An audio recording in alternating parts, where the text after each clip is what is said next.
Welcome to Dr. Cindy Speaks, regular musings and reflections on politics, current events.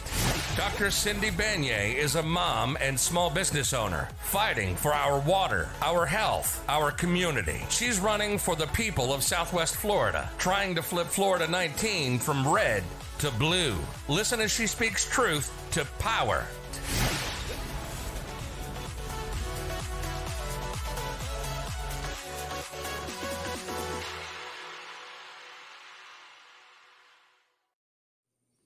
All right. Hello, everyone, and welcome to Dr. Cindy Speaks. I am your host, Dr. Cindy Banyai, and we are so excited to be kicking off season 2 here in 2024 with a series of candidate interviews with folks running across the state of Florida. It's a huge year for that. We know that already. And I have decided to take my platform here and get people acquainted with those who are running in important races across the state of Florida. So today's guest is Matthew Montavon. He is running for Florida 17 in Congressional District 17, that's Gulf Coast of Florida, running Sarasota down to the northern part of Lee County. And he's actually running in a primary in Florida 17, which we haven't had in I don't even know how long, but it's amazing because it shows how Democrats are being invigorated around the state to stop this slide of fascism and authoritarianism that we're seeing in the state, and making sure that Republicans are simply just not walking into undeserved seats, which they've done for far too long here in the state of Florida. So, Matt, go ahead and introduce yourself to the audience. Tell us a little bit about you. Good morning, Cindy. It's wonderful to be here. Thank you very much for having me on your show. My pleasure. I'm from South Bend, Indiana. I studied at Indiana University and the Catholic University of America, studied political science and public administration, and I worked in urban and regional planning. I worked in with some planning commissions in West Virginia and in Lynchburg, Virginia. And I worked in Washington, D.C. with the Research Center doing studies on fiscal management and the operation of local governments and state governments. That included one assignment with the Bank of Puerto Rico. I was looking at the cash flow of the bank and making recommendations on improving their cash flow. Then I was hired by the United Nations. I went to work with the Food and Agriculture Organization. They're based in Rome, Italy. And I worked in their programs addressing hunger, addressing the environment, and addressing the improvement in agriculture around the world. It was a wonderful experience. At the same time, I was also very involved in volunteer activities. I've always, in my life, been committed to helping people as much as possible, being involved in the community. I worked volunteered for pantries and food kitchens, and most recently, I'm the president of the Sarasota Democratic Hispanic Caucus, working with the Latino community, and I'm an AARP coordinator of the tax aid program here in Sarasota. We're very busy at the moment serving taxpayers, helping them do their taxes. And it's a free service provided through, lost my phone. Free service provided through at the libraries. Oh, wow. Right, and you said AARP, so that's helping seniors, right? No, it's anyone. Anyone who wants to participate is welcome to join. And to come by, sign up, and free service if they need their taxes, if they need help with their taxes. There are limits to what we can do, and if it's something involving a business or rental property, we can't handle some things like that. But for the most part, we can address all the needs of our customers, young, old, whatever issues they have.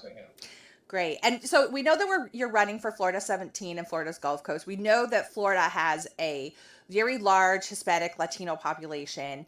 And you mentioned that you are president of the Hispanic Caucus. So tell us a little bit about that work and, enlighten us about how we are going to reach Spanish-speaking voters here in the state of Florida. Well, we're looking at several programs trying to educate the Latino voters. Many do not participate in the elections. They perhaps are not familiar with the democratic processes because of where the countries they lived in and where they come from, or maybe they don't trust the system. So we're trying to educate people on the system, encourage voter registration, encourage involvement in the political process. Last year in October, we held a festival during the Hispanic Heritage Month. We had several speakers talking about important issues such as immigration, education, opportunities for Latinos in the society. And this year we're going to focus on a social media program that will educate, that will inform, educate, encourage Latino participation. So we're just getting that off the ground. We're starting the advertisements. We're starting to issue the podcast and distribute it through social media. We're hoping it develops. We're looking for donations to support that activity, but it's beginning. We're whatever resources we have, we're putting into it to make that to get that off the ground.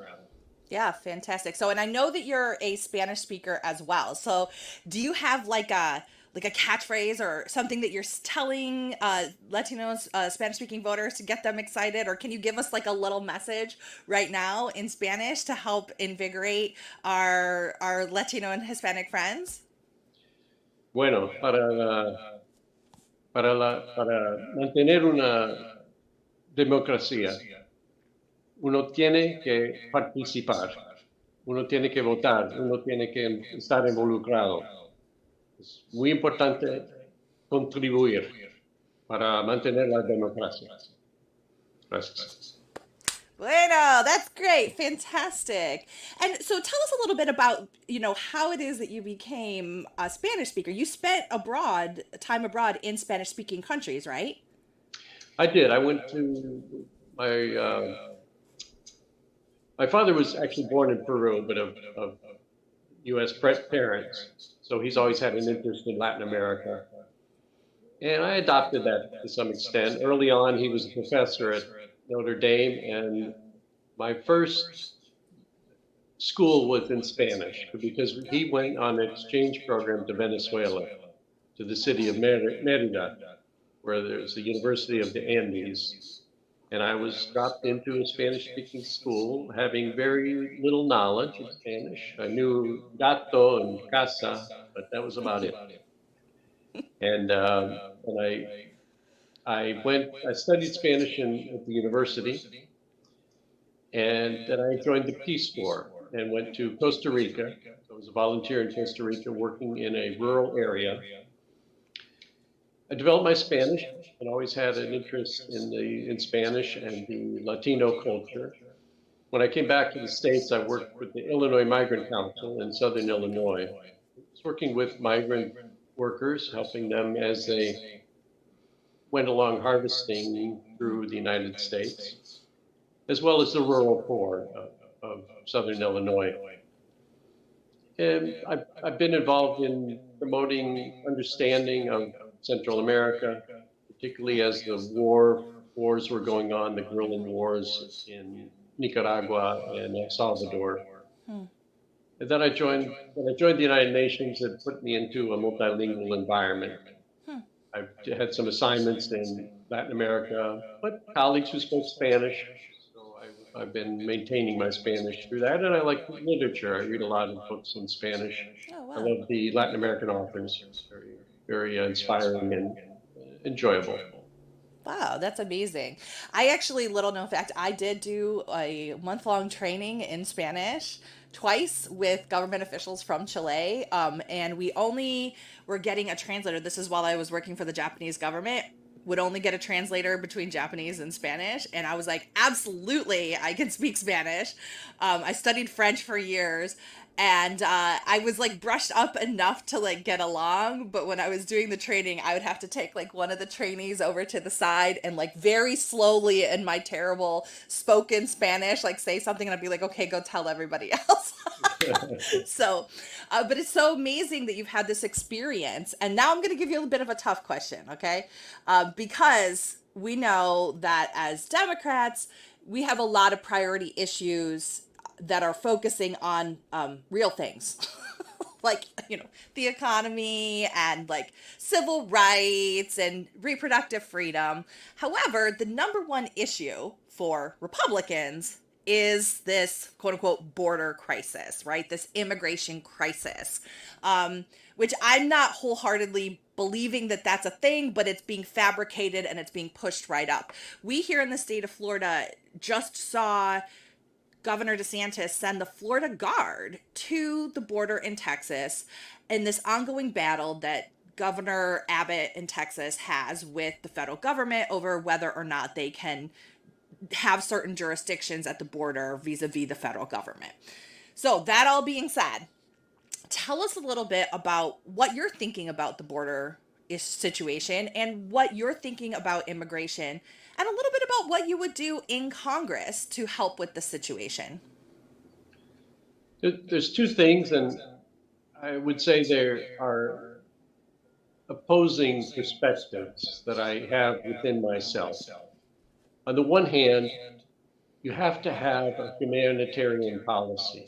You have to understand these people that are facing horrible situations in their own countries, whether it's a communist country or an autocratic country that doesn't have a democracy, whether they're facing gangs or they're facing climate change where their opportunities are being ruined by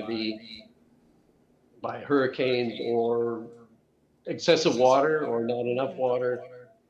These elements are happening in Central America. We've neglected Central America to an extent. We propped up dictators there just to keep things stable. So you have to understand where these people are coming from, and to be a bit understanding and caring and looking at how to address the difficulties that they're facing. They also are very valuable for our country in terms of, as we've had in so many instances before, the waves of immigrants coming, the Polish, the Italians, the Irish, people coming in, and those people have contributed to our country and made our country stronger. And we need workers at this point too, because we have a very aging population. So there are opportunities, there's a humanitarian need. At the same time, you cannot just have so many people flowing in. It has to be an orderly process of immigration, and that's where there would have to be some controls. There needs to be some effort of having a system that's available to people so they can come in, know that they can, there's a process for coming in and they can use it. The problem is we haven't put enough resources into that process. Yep. You have to think about, at the country level where people could go and request an opportunity to come in. And it's a shame that this issue has been so distorted because as Trump started years ago saying, oh, they're all rapists, or they're all drug dealers. Yeah, they're not sending their best, I think was part of that quote. Yeah, it's ridiculous because most of the people are just determined to have a better life and want to work. And you'll find immigrants are much better people than some of our local people. The crime rate among immigrants is less because they want to make a life in this country. They don't want to get involved with the law. They don't want to have obstacles to their eventual citizenship. So they're much better people, and they're working hard. You see them on the roofs and in the houses cleaning and working in the streets. They want a life for themselves and for their children. So we should take advantage of that. We should appreciate that. Yeah. So the issues are very nuanced, but they're being distorted by the political demands of well, the Republicans abusing it to make it It's the only sound. thing they got left is the point, right? Yeah, And yeah, let me just add yeah, this whole business of we're not going to give money to Ukraine or to Israel or whatever because we need a border bill first, and then they get it and they run away from it. So, and oh they no, tank it. well, Yep.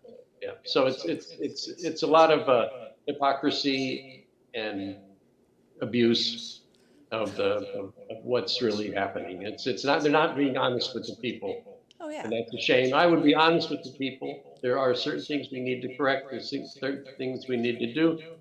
This bill that was passed lacked a lot of things, but it was adequate to get things started. Mm-hmm. But they tanked it. It's a shame. It's sad. It's very sad. It is. And I was going to ask you about that specifically, the bipartisan bill, because there was a lot of things in there.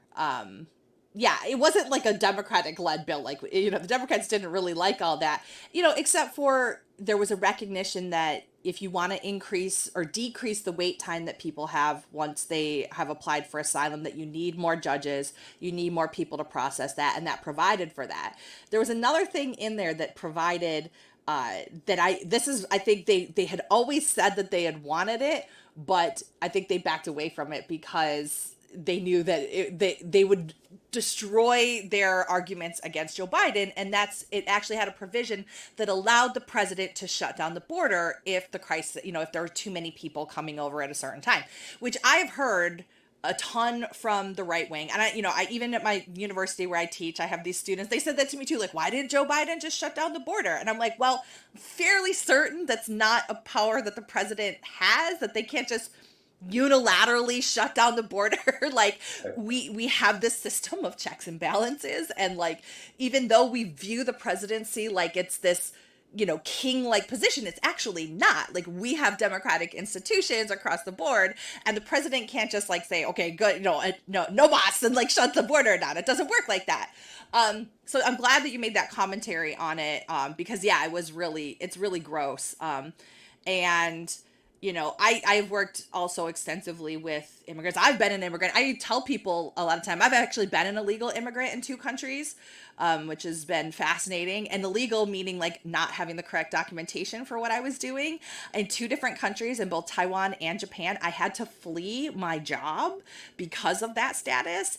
And never once was it conveyed to me that I personally was going to be deported. It was always the companies that I worked with that were not, they were evading the responsibility for not having me have the correct documentation, right? It was never that I was going to be rounded up and shipped across the border, like we actually did here during the pandemic to folks working in meat processing factories in Kentucky and stuff like that. So we just have a very, very different system. And another thing, before we move on to another issue, because I just always like folks to recommend this or realize this, most people never move out of their home. Only 3% of the world population ever leave their home for an extended period of time, okay? Most people are staying very close to home. And when people are forced to leave their home, it's very traumatic, as you pointed out. Like, something's going on, there's conflict and climate change or something going on like that makes it really difficult for them to stay. Most people have the desire to stay where they live and their family is their culture, their language, okay? But ultimately, that people are people, and these systems around immigration are difficult, challenging barriers. It costs tens of thousands of dollars to get a visa that's not an asylum visa into the United States and every other country. And it's really just bureaucracy, right? And every country has it. And ultimately, people are going to be people. They're going to do what they want, right? Like, you come to the United States as a student, you find somebody that you love, you marry them, you have kids. And that happens. Actually, that's like the bulk of the people that are like illegal immigrants are actually overstaying tourist and student visas and things like that. People are gonna people. And like, it's been conflated as if it's this horrible thing and it's people doing nefarious things. And it's really, really not. It is just people trying to lead their life, trying to have a better life in some way, shape, or form. And I love how you put that, like, look at the humanity side of it, because that's what it is. And I think we do have to lead with humanity. And I'm very happy to hear you say that. So thank you. Yeah, good. It is a hot button issue, so we're going to move on to something else. So tell us, Matt, a little bit more about some of the other issues that are important to you. What are the top things that are driving you as far as issues in your campaign? I think of the woman's right to choose. We've had some situations, we've seen when they threw out Roe versus Wade, we've seen the consequences of that in some very sad cases where a woman would be carrying around a fetus that would not survive charge in childbirth is a risk to her health and her future childbearing capability. Right. And she could not get an abortion in Texas. And they were tied up in courts and they were rejecting it, and she'd have to do appeals in it and all that. She had to leave Texas in order to get the medical care that she needed. Yeah. There's other cases. It's just absolutely sad that a woman doesn't have the right to make the choices for their own health. I think that there's no easy way to do this except to give women the right to choose for themselves. You can't wait for a court. You can't wait for some judge. You can't go through a legal process because every day you're facing the issues of the health. It has to be done immediately. And the only way to address it is for women to have that right. Yeah. I think the environment is another super major issue because our world is at risk. We should be moving quickly to a green energy future, solar and wind and the alternatives. And people are seeing that. You see the increase in the purchase of electric vehicles and hybrid vehicles. You see the number of electric companies picking up solar arrays and windmills. As you drive across the West, you see windmills all over the place, or the turbines, I should say, wind turbines. It's a future we have to be working towards, and it's sad to see that in Florida, in particular, a sunshine state, we don't see the progress that you would see in other places, in other states. Florida has a very vulnerable environment overall. And it's a shame that we're not more conscious of the consequences of our actions. I think that the utility companies are somewhat at fault. Now, this is probably not well accepted in the establishment community that has stock in FPL. But the fact is that with the company could be moving much more quickly to solar. But the fact is they're a monopoly. Right. And they don't want to take the risk. They don't want to take the investment. I think our energy market has to be opened up. We don't need a monopoly energy company. There has to be alternatives. And I've seen in other countries where they've opened up the market, the transmission lines, what do you call it? The network of wires could be controlled because that has to be, everybody has to share that transmission network. But in terms of who produces electricity for the system, that could be opened up and it could be competitive. So that you have more companies involved, more companies engaged, and that leads to the most efficiency. But in fact, a monopoly is the worst system to have for efficiency and for progress. 100%. I make reference to the phone company. One time, Ma Bell controlled everything.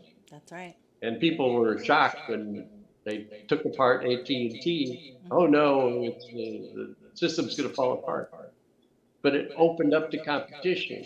And now we have an incredible market of alternative phone service. Telecom, and it made a difference. It made a lot of progress. I think that we have to do the same in terms of the the whole electric market. We also have to be concerned about the pollution, red tide, all of these elements that Florida is facing. We need probably, I'm thinking of it in terms of the federal involvement, but the federal government has to think again about what kind of elements they can do to contribute to address some of these elements of pollution that we're facing in terms of the agricultural runoff, in terms of the septic tanks. There may have to be some federal aid to start addressing these problems to reduce the pollution and reduce the nutrients going out into the seas, causing the red tide. These elements have to be addressed. Yeah, for sure. Yeah, and I was thinking as you were talking about the energy companies, right?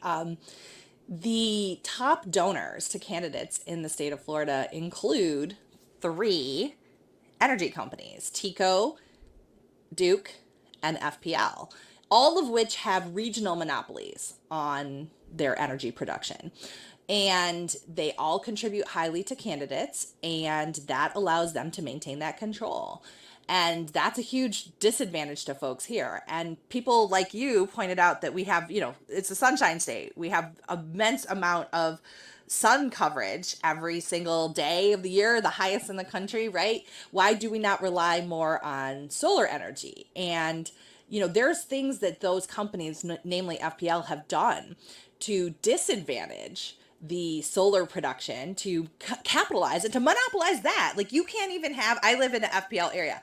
I cannot put solar on my roof and use that energy. It's illegal for me to do that.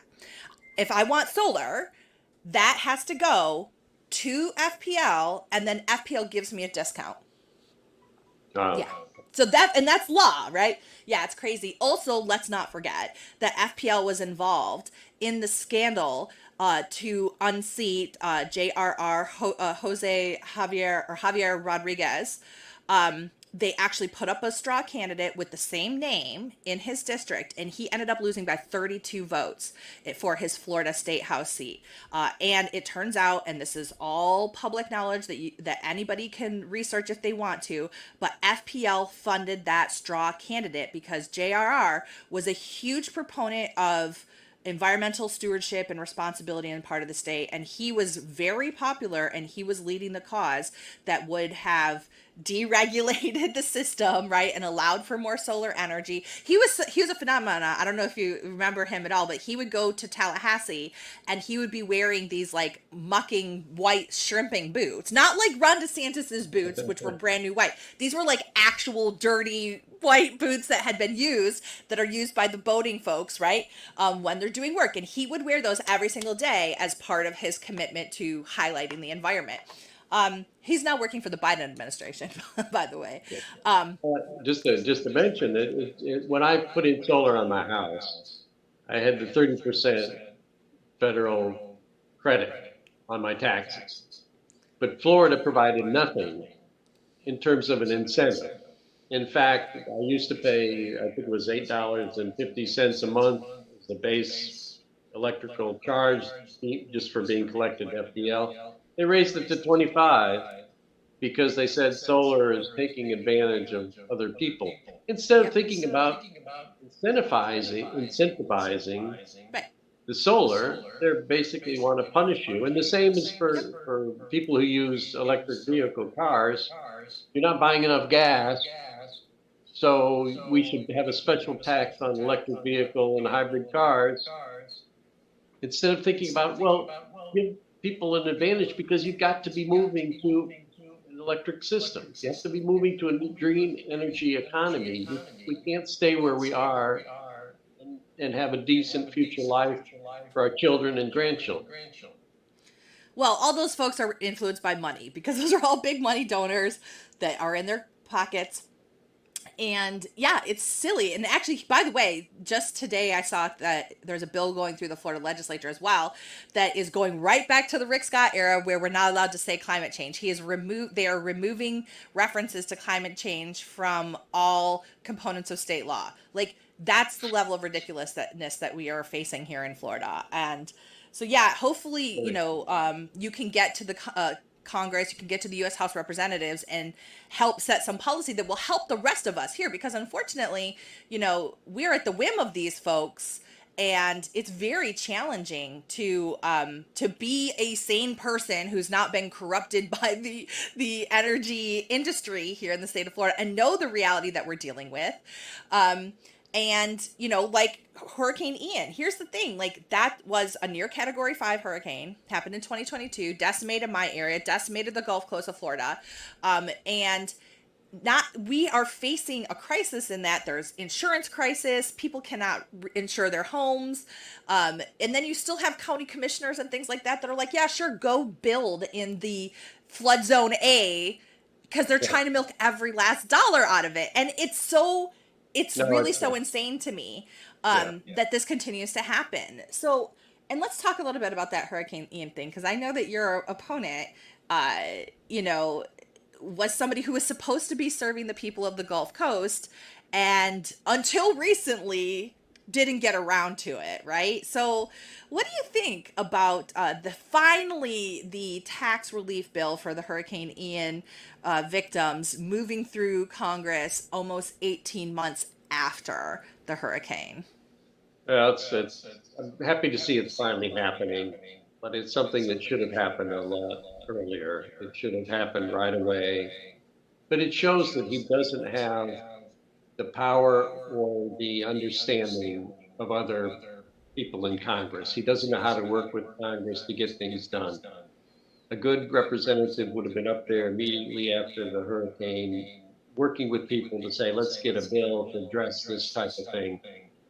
But no, he sat on it for too long, and people have been shortchanged for all this time. Yeah. So I think instead of doing that, didn't he file the articles of impeachment against Joe Biden? Oh, yes. Oh, wow. Yeah. He was too busy playing political theater to do the work of what his constituents need, basically. It's exactly it. He's there as a Trump sycophant. He's there just to butter up the Trump and the MAGA. He's not really concerned about it. It's about the people in the district. We haven't seen his engagement. We haven't seen him in public. We haven't seen town halls. We haven't seen him meeting with community groups. He's not available. I went to a listening session in Venice, now probably about a month ago, and he wasn't there. He sends his staff and talk to his staff. You don't know how far your comments go. I was there particularly to talk about Ukraine and his opposition to aid for Ukraine. And they always find a silly excuse. Sure. In this case, it was, we don't know where all the money went. But anytime you're in a situation where you've got a country at war and you have a system that has not been well established, there's going to be some leakage. And there should be some effort to trace that money and make sure that money's well spent. But you can't cut off their money right in the middle of the battle. He's a soldier. He should know that. He should know you can't take away a person's gun in the middle of a battle. It's insane. And if we lose Ukraine, it'll be so much more costly to us defending Europe. Yeah. 100%. We saw what happened with Hitler. Well, they said, Chamberlain said, we've signed it. I've talked to Hitler. We've reached an agreement. They can take that part. And then they promised not to go any further. And we saw what happened. Yeah, exactly. Well, and for those of you that don't know, we're talking about Greg Steube. Greg Steube is the incumbent Republican do-nothing fellow for Florida 19. You've probably heard me on this podcast refer to him as the second rate. Florida 17. Oh, Florida 17. Sorry, 19 is where I was. Florida 17. But you've probably on this podcast heard me refer to him as the second-rate Bond villain, because that's what he always strikes me as. He's like always this slightly awkward, slightly nefarious looking fellow in a very, very expensive suit. with a goatee always. Going back to when my friend Alan Ellison had run for this seat, going back to 2020 as well, 2018, even when he had first stepped in when April Freeman passed away suddenly just ahead of the election. So we did a lot of things around Florida 17, and all this time that I've been, it's my district right next door to where I live here in Fort Myers. Never really heard Steube do anything. He's never disproven my second-rate Bond villain theory here, except for he doesn't carry around like a hairless cat. If he did that, then 100%. One thing, though, there is one thing that every single congressional session Greg Steube tries to hang his hat on, and he's taken it to a new level this time around, and that is this fake battle on trans women in sports. Yes, yes, yes. Going all the way back to 2018 when he tried to add an amendment to the Equality for All law during that time that passed during the Democratic Congress, saying, let's not have trans women in sports and some ridiculous thing. That failed, right, spectacularly. He tried it again in 2020. He got something passed, I think, in 2022 related to it. And now here in 2024, he is talking about putting together a federal law that bars trans women from the U.S. Olympic team. I mean, it's so insane because we're talking about such a small part of the population, and an even very smaller part of the population who would be at these kind of like elite athletic levels. But yeah, absolutely, let's write federal law about that, and I know that you and I had talked about it, so just tell us a little bit about what you think with Greg Steube and his fixation on trans women in sports. Well, it's all there as a distraction. They want hate to drive their voters. They're not thinking about the community and everybody and inclusiveness and understanding. That is such a nonsensical law because in sports, the International Olympic Committee has already set standards for how a person should, what's the standard for a trans person to participate in the Olympics? And you have to have transitioned by the age of 12. Mm-hmm. Now, okay, that's pretty damn reasonable in my view, but it's like it's a bill just to awaken the hate in some of his supporters, and that's what they're thriving on. They want to distract them because they're not doing anything of value, and so it's just a distraction. The whole business of the Biden impeachment, the Mayorkas impeachment, this committee on government overreach. It's all nonsense, just to pretend they're doing something when they're doing nothing. It's extremely sad.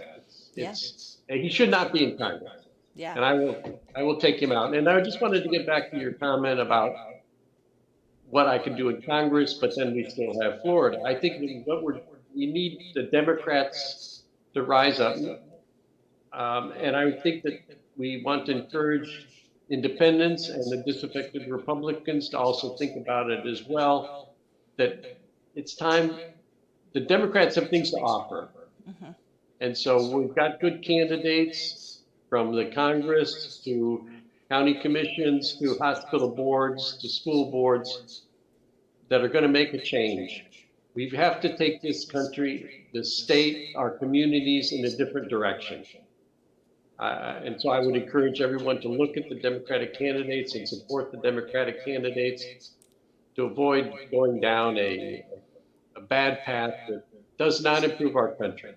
We need to take our country to a brighter future, and I think the Democrats have put forward programs and people who will make a difference. And I encourage everyone to support the Democratic candidates in these next elections. Yeah, that's absolutely right, because what we're seeing has been widely described as a dumpster fire in Congress, the Republican-led Congress, and they have been the least productive Congress in history for the most part. On typical congressional years, they pass over 300 bills. We are somewhere around 90 Okay. And most of them have been these stupid, nonsensical things that don't really matter. Bills, yeah. Yeah, whatever. Trans people in Olympics, like it's not even a thing, right? It's a made up issue. And yeah, it is hiding their lack of desire for governance. They really don't want to govern. That was proven by the tanking of the bipartisan immigration bill with the Ukraine and Israel aid, right? They don't have a desire to actually solve these problems. They love pointing out problems, not solving them, right? You saw that with their own dysfunction. The Speaker of the House, the Kevin McCarthy, George Santos, and then then you got those guys thrown out. You got another guy from Colorado that just straight up left. They have a two-person majority. They got held hostage by the Matt Gate 8, okay, who were just pissed off that they were daring to look into the alleged, underage sex scandal of Matt Gaetz, which there's a pretty decent amount of evidence that is true, right? It's so petty. And I agree with you. Like, this is no longer like a Republican and a Democrat type of issue. It's like, are we going to be serious people and like have a functioning country? Or are we going to allow ourselves to be continuously run by people who are picking fights, who are picking on vulnerable people, which is exactly what Greg Steube is doing, who are willing to overthrow our democracy, which is what Greg Steube was, because he was one of the 147 traitors that voted against the certification of Joe Biden becoming president in 2020. And are we going to allow despot wannabe dictators like Trump back into office just because all of these other dummies see it as their gravy train? Like, are we going to throw away our democracy for that?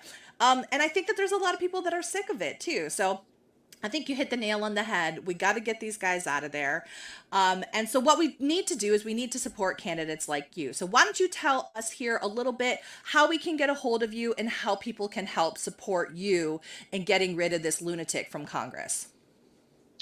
Well, you could go to my website. It's saying Montavon 4 with the number 4, MontavonForCongress.com. You could sign up there to volunteer, or you could write to, I don't have it in front of me, but there you'll find an area to volunteer. Yes. I also need your funding. Run a campaign is expensive. We have a number of expenses that we'll have to deal with. We'd like to have a core of young people for canvassing and for getting petitions. And we're looking at raising $20,000 to hire young people to support the campaign to do the canvassing. Wonderful. So that's one specific thing we are looking to fund. But a general contribution is also very well appreciated. We need mailing, we need advertisements, travel. All these things have to be done in order to run a solid campaign. Yes, fantastic. We'll definitely check out more about Matthew Montavon for Congress, Florida District 17, www.montavon4congress.com. You can get your volunteer status in there. He definitely needs volunteers. You can make your contribution there. I assume there's a donate button right up on the top. You can click that. That will help his campaign hire those youth to get involved and make sure that he is a viable candidate to unseat this Trump-loving traitor. So thank you so much for joining us here, Matt. And this has been Dr. Cindy Speaks on the Big Mouth Media Network. And if you enjoyed this show, we would love to have your support for all of our shows. You can subscribe to this for $4.99 a month or $19.99 a month, gets you all of our shows. So definitely head over to the Big Mouth Media website at bigmouthmediafl.com, and you can subscribe there. You can check out our plans and pricing page. You can see all of our other amazing shows. We need your help. This is independent media in the state of Florida. We are getting crushed sometimes very easily by the DeSantis administration and powerful folks who like to shut down our voices because they see us as a threat to their power, especially when we uncover things like FPL and all that backroom dealing that puts money in those candidates' bank accounts. But you allow us to keep saying that information through the independent media, your support is very valuable to us as well. So thank you so much for joining, and thanks once again, Matthew Montavon for Congress, Florida 17, and we'll see you next time. Bye-bye. Thank you. Bye-bye. Thank you very much. Thanks for listening to this episode of Dr. Cindy Speaks. If you'd like to learn more about her, go to cindybanyai.com or connect with her directly at vote@cindybanyai.com. We love connecting with people.